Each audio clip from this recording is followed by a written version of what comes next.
all for coming today. It's honestly an amazing crowd. I thought it would be less, but woo! Thanks for the invite.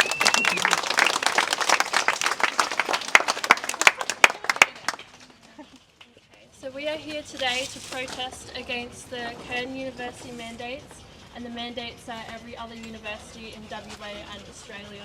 We do not think it's right to have to take a vaccine, to be forced to be injected with something and to sacrifice our education. Our health. We don't want to sacrifice our health. We want to keep going without these mandates. We can't deal with these mandates. And most of us are maybe in our second year or even in our last year, which just sucks for you guys because you can't finish your degree. So thank you for coming again. So you guys are all from Curtin University, right? Yeah. Yeah. Okay, so this is impacting on the university. They don't have any. They're not mandated to do. They're just doing it on their own. Yeah. Exactly. So can you explain it? What's the university doing there? Well, basically, they had a consultation with the Curtin Student Guild, and it was strongly in favour of vaccine mandates. But Curtin Student Guild does not represent all of us at university. They do not represent the majority, and it was honestly the wrong choice for them to do. And there's no reason now for these mandates, right? I mean, No. why would they do it? Justify them. Not really. There's not sufficient data. They haven't provided us, I don't think, with a risk analysis either. There's been nothing. And we all know the jabs are pretty useless. I mean, Curtin's had exposure sites, so why are they mandating it if people can still catch COVID? It doesn't make any sense. And this is supposed to be a free country, isn't it? I mean, we're supposed to have universities are supposed to be free, right? I mean, free for the people to attend. Yeah. Medical freedom, that's what we're supposed to have for a university that promotes inclusivity and open-mindedness. That's not it. And was there any consultation with the student body before these mandates were put in place? Not at all. I sent a text message to the person that I thought was the president of the student guild, and he hasn't gotten back to me. And I asked him, look, where was the student consultation? If you're the student guild and you're supposed to represent the students, why wasn't there a survey? Why weren't there questions, information, anything? Without students, there's no university. And without the staff either. Now some of you guys are German. Does this remind you of anything in history? Yeah. So our parents grew up in East Germany, and they fought for their freedoms, so we're kind of following in their footsteps now, I guess.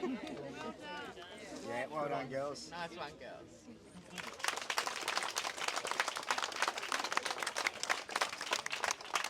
What percentage of the students do you think are not in favour? That's a really good question. How many students?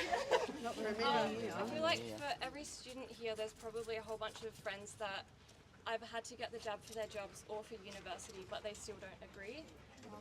With the mandates. So it's kind of hard to tell. I guess if you comply, then it's still complying. Still complying.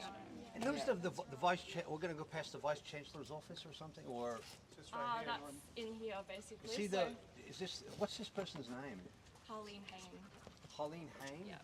So this is the sort of the head of the university here. Yeah, exactly. And this person's agreeing with this. So we sent her multiple emails and we haven't got a reply back from her. We did send an email to Fiona Notley, who sent out the initial. She's like the Curtin's COVID marshal, I'd say. Yeah. And she sent a generic email back, so everyone that sent an email got the exact same email back. So she didn't exactly take the time to look through it and make a personalised response, which we felt was a bit crappy. Rude, isn't it? Yeah.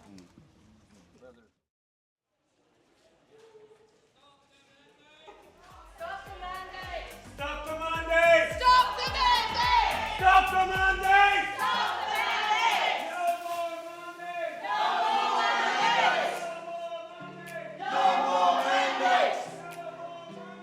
No more mandates!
see the Vice Chancellor? No, that's a no, so just start letting them know we're here. You mean something to your students, you have to listen.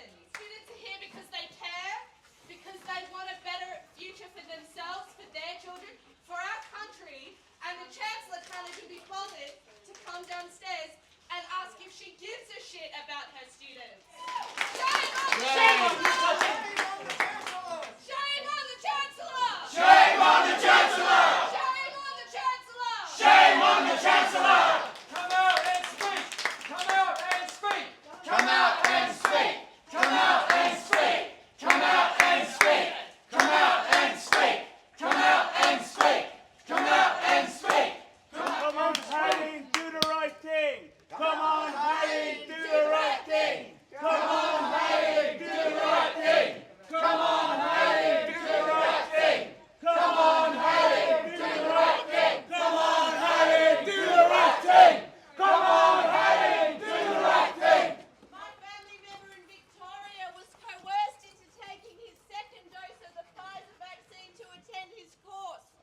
And he spent the weekend in emergency with heart and chest pain. And the doctors have said it was a result of the vaccine. Think about these things. You'll be liable when people are injured. Nuremberg 2.0! Nuremberg 2.0! Nuremberg 2.0! You will get side effects and die from the clot shock! Clot shot! Myopericarditis is real! Yes. Can I just say, as a nurse of 17 years, I'm here. I didn't give my career away lighthearted. Nobody would do that, and so many people have been coerced in taking that shot. What we ask of you is to come out and to stand here and give your students an explanation why you have decided to do what you have decided. That we need to have an answer for. You cannot just go and hide behind your great walls, not come out and not speak to them. They are fee-paying students. They deserve an answer.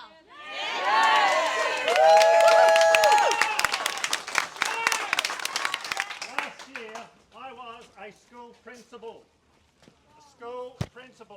Now I can no longer work as a school principal. There's a couple of questions we need to ask. Why does the government and why do the universities not ask or tell people about alternative treatments? Why do they never say, just lose 10, 12 kilograms of weight and that will make you a lot less chance of going to hospital? Why do they talk about vitamin D? Why do they talk about ivermectin, which has been shown and proven to be an effective and safe treatment against COVID? Why do they never talk about it? And here's the sticker, why is there no debate? Why has no one been willing to come out and debate the topic? Why is there a complete blanket of censorship on this matter? The more the important the issue, the less that you are able to talk about it. What have they got to hide? What have they got to hide? If they were sure of their position, they wouldn't be afraid to debate, but they won't debate. You know why? Because their position is weak. It is extremely weak. There are alternative treatments. They need to tell us about those. We need to be able to have a choice. There is a choice.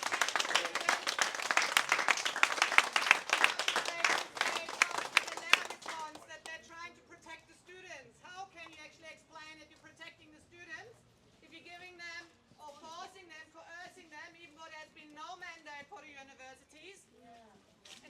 And it's shown, the data has shown that actually young people not dying of COVID, they're not susceptible to the disease, they recover fine, and there's more adverse reactions and deaths in young people. So why are actually forcing them when you're saying you're protecting them? That's absolute bullshit. Shame on the Chancellor! Shame on the Chancellor! Shame on the Chancellor! Shame on the Chancellor! Shame on the Chancellor! I urge the Chancellor and the Curtin staff that have received letters and emails in the past 2 weeks to answer them correctly.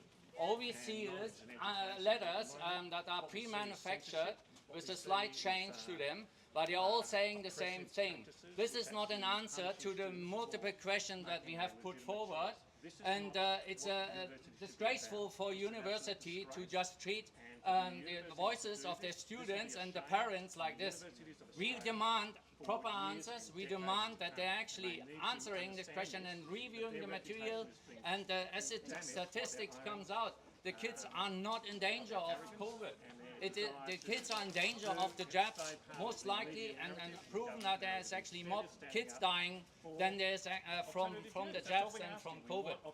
I also have a first-hand account from a lady whose teen is non-binary, is impeded and does not attend classes in Curtin, but is a student to Curtin and is homeschooling all the time, and is still bothered by submitting the vaccine mandate because Curtin can't even distinguish between people that are not even physically on a court, and they also mandated it not only for the students, not only for the staff, they mandated it for everyone who goes on the campus, for companies that are on the campus. People have lost their job not because they're not working for Curtin or their students, they lost their job because their workplace is on the campus. This is disgraceful, and this mandate has to be taken down. Today I'm here on behalf of my 21-year-old niece. I want to talk about the impact of mental health on these kids who are not allowed to partake. She has had a long history of health issues. If she takes this jab, she will die. However, she cannot get exemptions from doctors. She has to go to the hospital and be injected. Ever since she has lost her job, she has lost coming to university, she has gone down into a depression. She has anxiety. She couldn't show up today because she's so traumatized. Holding her up. This is not just one person. This is many, many kids. Who's talking about this? Who's doing anything about it? This should not be happening. Follow the science! Follow the science! Follow the science! Follow the science! Follow the science! Follow the science! Follow the science! I think I could speak to that when we talk about following the science. The science has been corrupted. Medical science has basically been destroyed by a bunch of bureaucrats in the AHPRA, the Australian Health Professionals Regulatory Authority. They're telling people to get the jab. The science is made up on the spot, and it's part of a long-term corruption of science under modernity. Medicine, especially in the last 20 years, and before that we had the corruption of physics through Einstein a century ago. So this is a long-term plan, and it has big outcomes for young students today. This is not just some temporary problem with a supposed COVID virus. The intent behind these jabs is to render the students permanently sterile, because these jabs will be every 3 months, and the spike protein, mRNA, which is injected into your body, is the template for forming the spike protein, and the viral spike protein resembles a human protein called syncytin, and syncytin is necessary for a fertilised ovum to implant on the uterus. So if you've had years of having these jabs, 4 jabs a year, that'll make the GP a lot of money. It's $80 a pop if he's got a practice of 800 people. But the problem is that once you've finished at Curtin, if you get through the university course, you will then find if you want to have children later in life, you won't be able to. And that applies to men as well, because I believe that syncytin also impairs male fertility due to immotility of sperm. So what we're dealing with here is not some temporary mandate, it's an attempt to permanently destroy society and render the vast majority of young people incapable of having children of their own. And that's a choice we cannot take away from young people under any circumstances whatsoever. So we need to find the genuine science and not the lies that's peddled through the mass media like the ABC. Tell us that we all have to leave, please! We recognise here that we have the right to education, and we're all going to stand for this, and we're not going to back down. So as we march now, let us all chant loudly, proudly for Australia, for our education. generation and for the next generations that will have to fight this battle 10 times harder because we here, the rest of this uni, can't put a stop to it now and it's only us. So let's fight! Yes. Woo!